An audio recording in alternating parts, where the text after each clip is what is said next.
大家早上好，我是夏妈。今天周五了，早上我就蒸了一点5拼的南瓜卷子，就各种口味的都有。没办法，昨天蒸菜里面的那个南瓜他们吃都没吃，我就拿出来了，放了一点那个白糖。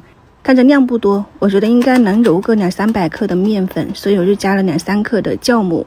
普通面粉就少量多次的去放啊，就搅拌成这种面疙瘩，就比较细一点的那种。如果是大的话，它会有一点粘手，再加一点点就好了。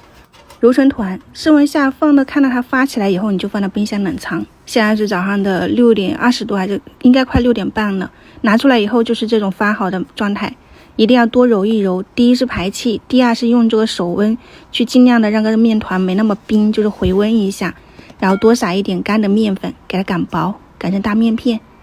5拼的话呢，就是家里有啥你都给它怼上去，像什么蜜豆啊、肉松啊、红枣、火腿。然后就是椰蓉，用擀面杖压一下，按紧以后卷的时候它就不会到处跑了，像这样子。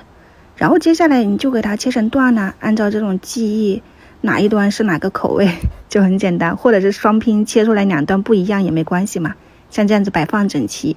切下来的边角料我就给它抽成长条，卷了2个火腿。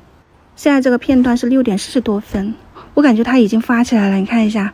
按呀有反弹了哈，刚刚看了一下温度，我们现在早上是30度，所以发起来特别的快。锅里面水开了以后，你就上锅给它蒸上10分钟左右，然后焖上2分钟。趁蒸的时间，我们来煎几个鸡蛋。